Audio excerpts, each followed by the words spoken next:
family car, or off-road companion, a vehicle for every occasion, and one that has already driven around the world, twice. Thomas Franz lives in the Münsterland. He bought his first Ente for just 350 marks. It was a love for life. So he left his job as a Latin teacher and decided to spend his life fixing Entes instead. Today, even official Citroen workshops send their customers to him. After 40 years in the business, I know the Ente inside and out. Every weakness Citroen had, every production flaw, we know about it, and we fix it. The car that leaves here stands better than it did when it left the factory. The 2CV's design philosophy goes back to its very beginning. In 1939, Citroën unveiled the prototype of what would become the 2CV, a vehicle built specifically for the needs of rural France. Small, simple, and cheap. The Second World War delayed those plans by a decade. The basic idea behind the Ente was André Citroën's vision. So the Ente got its legendary suspension system, all four wheels mounted independently on swing arms. When encountering an obstacle, the arms swing up and down, transferring the movement to a horizontal spring. Each wheel moves freely without the body lifting. On a stubble field, it works beautifully.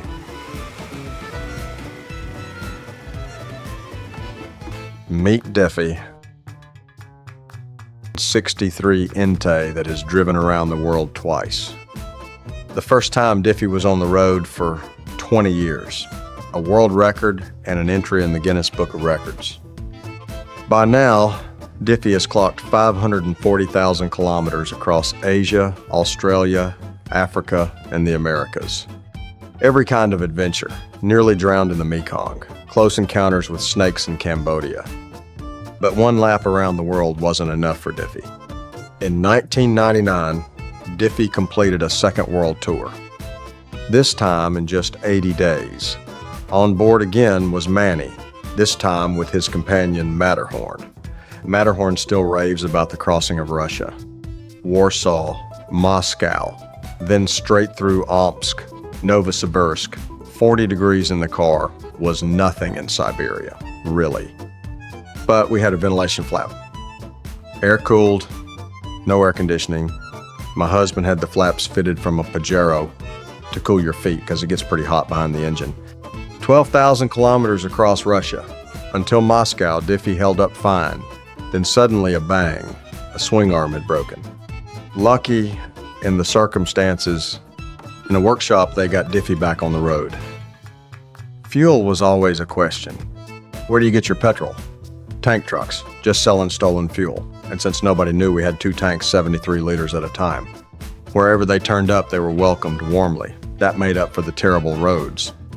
And at the end of each day, when we went to sleep, we opened the front hood. We only had vodka in the windshield washer reservoir. The hood went up. A proper swig was taken from the washer tank. Then we fell asleep, me and the Ente, him in his sleeping bag. Nearly 5 weeks on the road.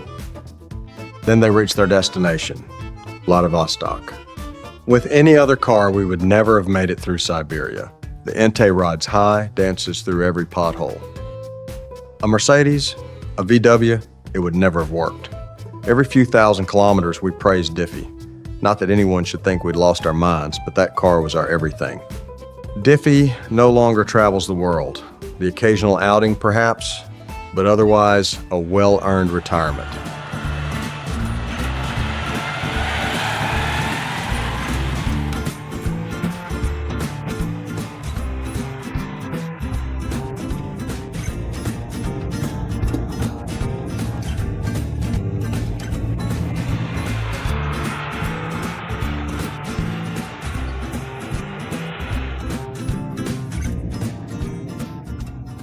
Stefan Wimes runs a company.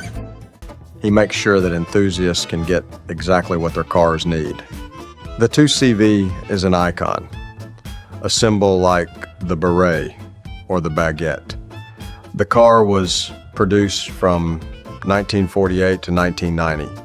It was driven by multiple generations. Still today, it is passed from father to son, grandfather to grandchild. It is truly a symbol for the French. In France, by the way, nobody calls it an Ente. Here it's called deux chevaux, 2 horses. Not horsepower, but a specific tax classification.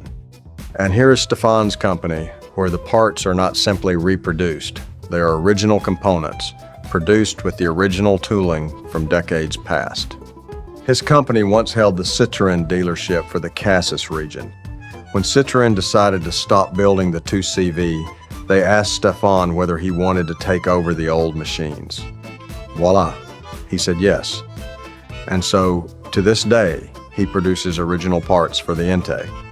When you fit one of these parts, you can be sure it will fit perfectly. You won't waste time installing it. And because the 2CV is no longer a cheap car, prices have risen due to collectors. Fitting original parts means the car retains its value. The 2CV was not only built at Citroën's main factory in Paris, it was also assembled in Belgium, Spain, and Portugal. The Portuguese plant in Mangualde marks the end of the 2CV era. While production in Paris had already ceased in 1988, Entes were still assembled here in small numbers for 2 more years. Sales continued to decline. Tightened emissions and safety regulations made life increasingly difficult for the little car. On the 27th of July, 1990, after 42 years, it was over. The last vehicle rolled off the line, but the legend lives on. Henri Fredette is one of those 2CV enthusiasts who keeps the memory alive. Today, he drives a Sahara Ente, recognizable by the ventilation opening in the boot and the spare wheel mounted on the bonnet. In his private museum stand Entes from various years, alongside other Citroën models. The Traction Avant, the legendary DS, all in original condition, all with low mileage. I opened the hood of the Sahara. Inside, a perfectly normal 2CV engine, 425cc. The same as in any 2CV.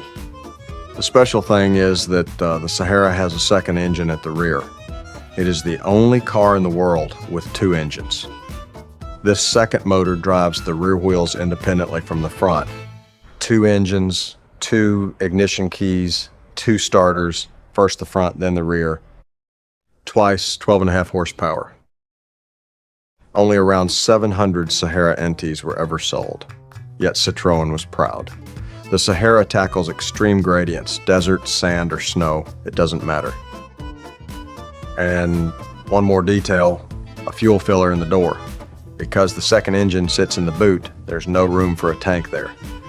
So it was placed under the front seat. And since everything on the Sahara comes in pairs, 2 tanks, 1 for each engine,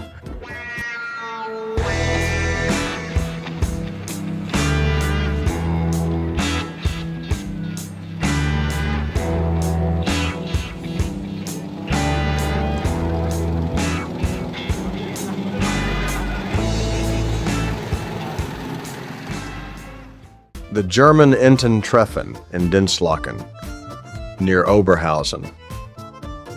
No 2 Entes are the same. Among them, Benny's Ente. The gathering is a chance to see old friends from across Germany and to find spare parts. Benny always finds something. He has several Entes still waiting to be restored. He prefers original parts. Old or flashy, beaten up or souped up, they all come to the Ententreffen. They want to have fun with their cars. Always have. Since the 1970s, Ente drivers have gathered for rallies and stock car races. Self-repair was always part of it. The Ente, after all, is indestructible, something Citroën was never shy about advertising.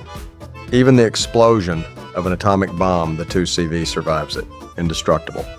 Like no other car, the 2CV stands for joy of living and boundless freedom, an image embraced not just by its drivers, but by an entire culture. As an affordable vehicle, the Ente became the darling and status symbol of students and hippies. Driving an Ente meant setting yourself apart from your parents' generation. The great era of the Ente may be behind us, but the dream goes on. Thomas Franz's next project, bringing a postal Ente back to life. It's a kind of childhood dream. As a student, I drove my van Ente through France, and one day, while picking up a completely different car, I stumbled across this one and was able to buy it. For me, it's a symbol of that old time in France when red wine bottles still had 5 stars on the label and we drove through France as students. This Ente fits that time perfectly. It's from '74. When it's finished, it'll stand exactly as it did as an original postal Ente. I've already found the postman's hat and mailbag. We'll do it properly. The Ente will never truly disappear. It was always one of a kind. In its appearance, in the sound of its engine, you'd think they all sound the same after all. They're all the same car. But we once had a dog in the family. When my friends arrived in their Entes, he stayed calmly under the sofa. When I arrived, he ran straight to the door. So apparently they don't all sound the same. Every Ente has a soul, they say. Individualists just like their drivers. Always down to earth, never thrown off course. Simply genius. Thank you for your attention, and we hope you have a wonderful day ahead.